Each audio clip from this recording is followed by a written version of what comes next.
আজকে রবিবার, এই মাংস নিয়ে এসেছে। মাংসটা জলে ভালো করে ধুয়ে নিই, দিয়ে তারপর রান্না করব। মাংসটা ভালো করে জলে ধুয়ে নিই, পরিষ্কার করে ধুয়ে নিই। মাংসটা ম্যারিনেট করে নেব। তার জন্য প্রথমে দিচ্ছি সরষের তেল,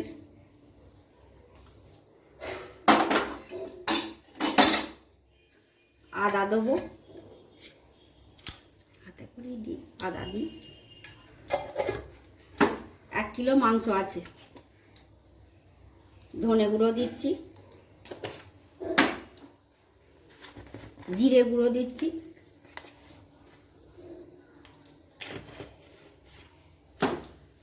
হলুদ গুঁড়ো দিচ্ছি,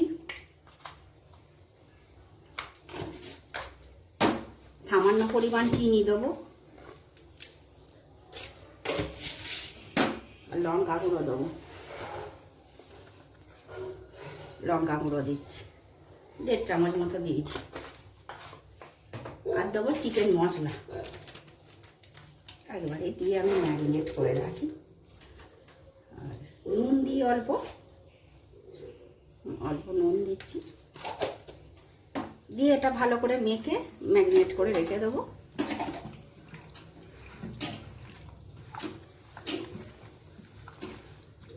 মুরগির মাংস তো, সেই জন্য একটু আমি আবার ভিনিগার দেবো, 1 চামচ ভিনিগার দেবো।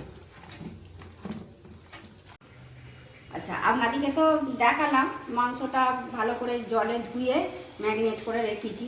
তারপর এসেছি রসুন আর পেঁয়াজ কাটতে। রসুনগুলো এই মুখের দিকটা কেটে আর এই পেছনের দিকটা একটু কেটে এই জলে ভিজিয়ে রাখবো, তাহলে তাড়াতাড়ি করে খোসাগুলো উঠে যাবে।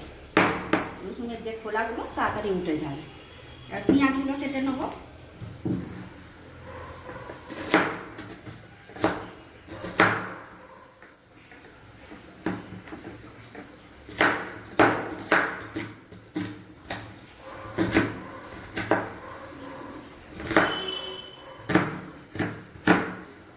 পেঁয়াজগুলো সব কেটে নেবো, তারপরে আসছি। হয়ে গেছে। আলুগুলো দিচ্ছি, লাল লাল করে আলুগুলো ভেজে নেবো। আলুগুলো ভাজা হলে আলুটা তুলে রাখবো, রেখে তেলেতে তেজপাতা দেবো, রসুনটা ভালো করে ভাজবো, পেঁয়াজ দেবো, পেঁয়াজ ভালো করে ভাজবো, পেঁয়াজ টমেটো দিয়ে ভালো করে ভেজে মাংসটা দিয়ে দেবো, দিয়ে কষে করে দেবো। শেষ ফিনিশিংয়ে আপনার কিরম হয়েছে আপনাদেরকে দেখাবো। আলুগুলো এরকম লাল লাল করে ভেজে নিয়েছি, ভাজা হয়ে গেছে। আলুগুলো সব তুলে নিই।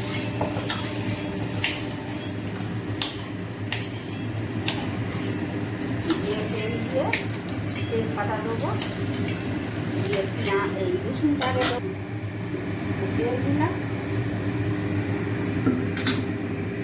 দিয়ে 2টো তেজপাতা দেবো।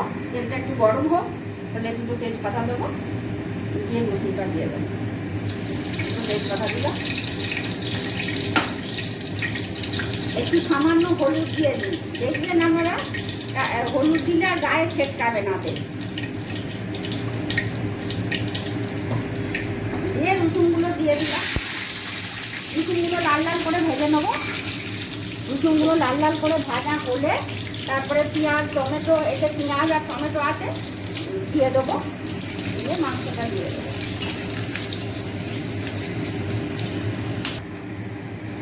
রসুনটা লাল লাল ভাজা হয়ে গেছে, এবার টমেটো আর পেঁয়াজ দিয়ে দিচ্ছি। এবার পেঁয়াজ টমেটোগুলো লাল লাল করে ভেজে নেবো। একটু নুন দিয়েছি, তাহলে নরম হয়ে যাবে। সামান্য হলুদ দিয়ে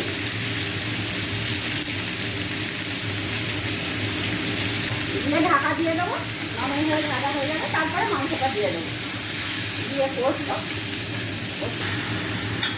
পেঁয়াজ ভাজা হয়ে গেছে, সবজি থেকে তেল ছেড়ে দিয়েছে। এবার মাংসটা দিয়ে দেবো। মাংসটা দিয়ে দিয়ে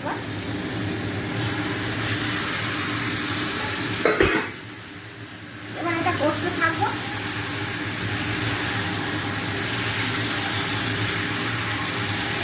তারপরে শেষকালে আপনাদেরকে দেখাবো কিরাম করলে। তখন তো মাংস কষিয়ে নিয়েছি, কষানোর জন্য দিয়েছিলাম।